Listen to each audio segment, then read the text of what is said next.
दोस्तों इस वीडियो में आपके साथ बहुत ही इम्पोर्टेंट अपडेट शेयर कर रही हूँ। पहले हम बात करेंगे जीएसटी पोर्टल पर आने वाली एक नई फंक्शनैलिटी जो आपके लिए बहुत ही यूज़फुल है। सेकंड हम बात करेंगे अकाउंटेंट्स के लिए। तो दोनों ही अपडेट्स हम इस वीडियो में शेयर करने वाले हैं। वीडियो में आगे बढ़ने से पहले चैनल सब्सक्राइब करना बिल्कुल भी मत भूलिएगा, बेल आइकन को प्रेस कर लीजिएगा ताकि कोई इंपॉर्टेंट अपडेट हम अपलोड करें उसकी नोटिफिकेशन आपको मिल जाए। तो पहली जो हमारी नई फंक्शनैलिटी है दोस्तों वो आपको मिलेगी। आपको जाना है सर्विसेज में, लॉगिन करना है, सर्विसेज में जाना है, लेजर्स। मैंने आपके सामने सर्विसेज में, लेजर्स में और लास्ट में आपको दिखाई दे रही है नेगेटिव लायबिलिटी स्टेटमेंट। जी हाँ दोस्तों, कॉम्पोजिशन टैक्स पेयर्स के लिए तो ये फैसिलिटी इनेबल होने वाली थी, ऐसा अपडेट भी आ गया था जीएसटी पोर्टल पर अब मैं as a normal taxpayer आपको लॉगिन करके दिखा रही हूँ। कॉम्पोजिशन में हम नहीं है, तो नॉर्मल टैक्स पेयर्स के केस में भी ये फंक्शनैलिटी आपके लिए इनेबल कर दी गई है। आप देख सकते हैं, लॉगिन करके आपको ये दिखाई देगी। यहाँ पे आपको पीरियड सेलेक्ट करना है और मोर देन 12 मंथ्स का पीरियड ये नहीं लेगा, केवल 12 मंथ्स तक का पीरियड ही आप सेलेक्ट कर सकते हैं। 1 साल तक की ही स्टेटमेंट आप देख पाएंगे। तो ये फंक्शनैलिटी यहाँ पे आपके लिए इनेबल की हुई है। नेगेटिव लायबिलिटी स्टेटमेंट आपकी क्या यूज़ आने वाली है, ये पहले भी मैं आपके साथ वीडियो शेयर कर चुकी हूँ। अगर मान लीजिए आपकी सेल्स रिटर्न ज़्यादा है, आपकी जो लाइबिलिटी है वो नेगेटिव है, माइनस में है, सेल रिटर्न आपकी ज़्यादा है, तो वो आपकी यहाँ पे नेगेटिव लाइबिलिटी स्टेटमेंट में आपको दिखाई देगी और वो यहाँ पे जो है उसका डाटा आपका यहाँ पे आपको दिखाई देगा और वो यहाँ पे मेंटेन होती रहेगी जो भी आपकी नेगेटिव लाइबिलिटी है, जिसे चल करके आप आने वाले पीरियड में एडजस्ट कर सकते हैं। फॉर एग्जांपल, अगर मान लीजिए अभी आपकी नेगेटिव लाइबिलिटी चल रही है, फ्यूचर में आपका टैक्स बनता है, तो उस टैक्स से ये आपकी नेगेटिव लाइबिलिटी एडजस्ट हो जाएगी और बैलेंस ही आपको आगे पे करना पड़ेगा। ठीक है, तो इस तरीके से ये स्टेटमेंट आपके काम आएगी। तो काफ़ी इंपॉर्टेंट और काफ़ी यूज़फुल अपडेट है ये जो जीएसटी पोर्टल पर आ चुका है। तो ये मैंने आपको दिखाई नेगेटिव लायबिलिटी स्टेटमेंट। अब हम बात कर लेते हैं एक बहुत ही इम्पोर्टेंट इशू पर जो कि मोस्टली मेरे पास क्वेरीज आती है, मोस्टली अकाउंटेंट्स की क्वेरीज आती हैं। अब हम उस पर बात करने वाले हैं। दोस्तों आप सभी को पता है कि हमें लॉ के अंदर सेक्शन 16 सब सेक्शन 2 के अंदर एक ये इम्पोर्टेंट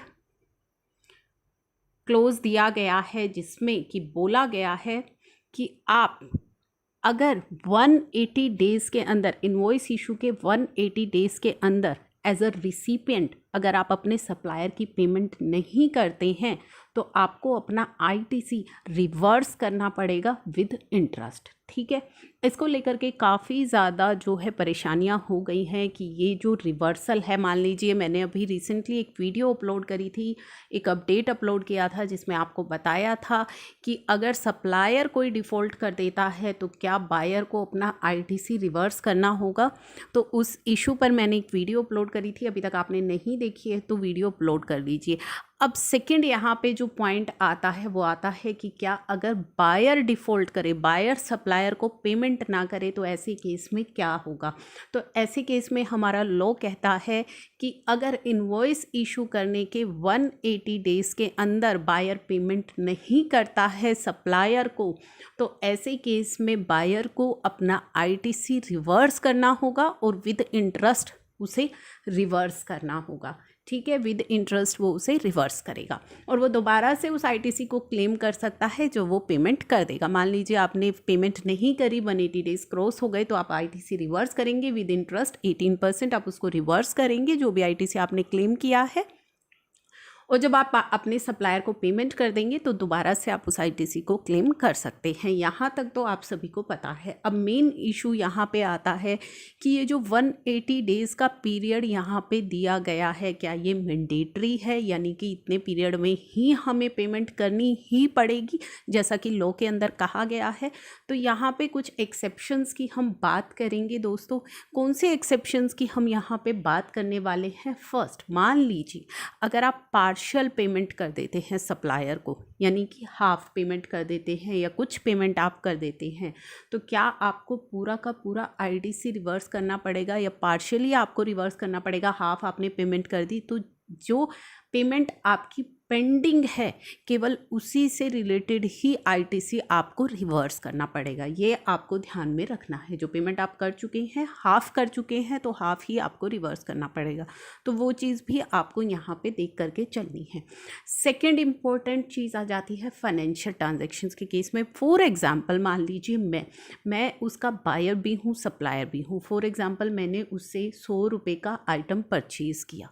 मैंने किसी से, जो सेलर है बी पर्सन, उससे 100 रुपये का आइटम यहाँ पे परचेज़ किया और मैंने उसको 50 रुपये का आइटम सेल किया। 100 रुपये परचेज़ किया, 50 रुपये मैंने उसको सेल किया। तो उसने मुझसे 100 रुपये लेने थे और मैंने उसको 50 रुपये देने थे, तो मैंने उसको बैलेंस पेमेंट कर दी। आई होप ये आप समझ पा रहे हैं कि मैंने अगर किसी से 100 रुपये का आइटम परचेज़ किया है तो मुझे उसको 100 रुपये देने हैं और उसने मुझसे 50 रुपये का आइटम परचेज़ कर लिया है। मैंने उसको 50 का 100 का परचेज़ किया, 50 का सेल किया, तो 50 उसने मुझे देने हैं। तो मैंने क्या किया, बैलेंस 50 रुपये की पेमेंट उसको कर दी, क्योंकि 50 तो मुझे उससे लेने भी हैं, तो 50 बैलेंस मैंने उससे पेमेंट कर दी।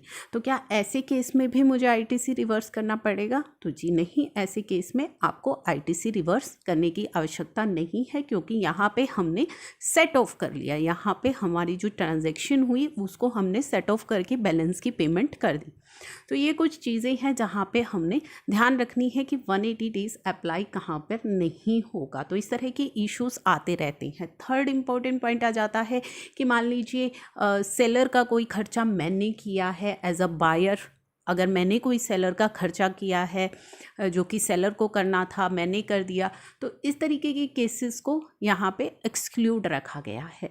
अब एक बहुत ही इम्पोर्टेंट इशू है जो चल करके आ रहा है, जिसमें काफ़ी सारे प्रोफेशनल्स का भी ओपिनियन है। एज एन अकाउंटेंट्स जो है आपका भी ओपिनियन होगा, और मैं चाहूँगी कि आप मुझे कमेंट बॉक्स में इसका जो अपना ओपिनियन है उसको बताएं कि ये जो 180 डेज़ का पीरियड है, जो बड़ा इशू बना हुआ है कि 180 डेज़ में अगर पेमेंट नहीं हुई तो हमें अपना आईटीसी रिवर्स करना पड़ेगा।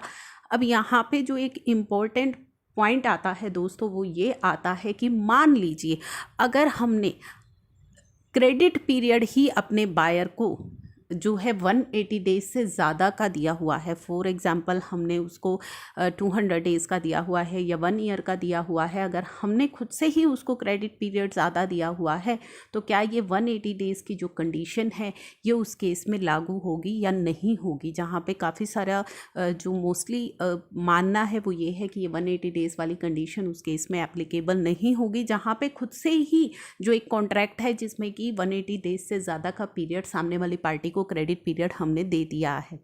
तो इस केस में भी आईटीसी रिवर्स करने की आवश्यकता नहीं है, जहाँ जिसमें कि काफ़ी सारा ज़्यादा जो ओपिनियन है वो इसी के फेवर में है कि आपको आईटीसी इसमें रिवर्स करने की आवश्यकता नहीं है। आपका क्या ओपिनियन है वो आप मुझे ज़रूर बताइएगा। सेकंड और एक ये है कि जो इस समय जो सिचुएशन है, जो इस समय प्रॉब्लम फेस की है पूरी कंट्री ने, जो लॉकडाउन की सिचुएशन की प्रॉब्लम फेस की है, जहाँ पे कि पेमेंट के इश्यूज़ रहे हैं, पेमेंट नहीं हो पाई है हमारे सप्लायर की, तो ऐसे केस में क्या हमारा ये 180 डेज़ वाला जो पीरियड है ये दोबारा से एप्लीकेबल होगा कि यहाँ पे हमें आईटीसी रिवर्स करना पड़ेगा? और मान लीजिए इस केस में अगर हम कोई फ्रेश कॉन्ट्रैक्ट कर लेते हैं अपने सप्लायर के साथ, जिसमें कि म्यूचुअली हम एग्री करते हैं कि ये जो पेमेंट है वो डिले भी एक्सेप्ट कर ली जाएगी, तो क्या इस फ्रेश कॉन्ट्रैक्ट के चलते ये जो 180 डेज़ वाला पीरियड है ये एप्लीकेबल होगा? क्या हमें अपना आईटीसी रिवर्स करना पड़ेगा क्योंकि हमने एक फ़्रेश कॉन्ट्रैक्ट कर लिया है सप्लायर के साथ? जिस तरह की सिचुएशन थी, पेमेंट नहीं हो पाई, सभी के पास शॉर्टेज थी वर्किंग कैपिटल की, पेमेंट नहीं हो पाई, और ऐसे में अगर हमने कोई कॉन्ट्रैक्ट कर लिया है अपने सप्लायर के साथ कि हम एक्सटेंडेड पीरियड में जो भी एग्रीड पीरियड होगा हम आपकी पेमेंट कर देंगे, तो क्या ऐसी केस में भी हमें आईटीसी रिवर्स करना पड़ेगा? तो यहाँ पे भी जो मेजॉरिटी ऑफ ओपिनियन है वो यही है कि नहीं करना होगा। मेरे व्यू में भी नहीं करना होगा। आपका जो भी व्यू हो आप मुझे कमेंट करके ज़रूर बताइएगा दोस्तों। और आपको वीडियो कैसी लगी है, अगर इम्पॉर्टेंट लगी है तो इसे आगे शेयर ज़रूर करिएगा, चैनल को सब्सक्राइब ज़रूर करिएगा। Thank you for watching.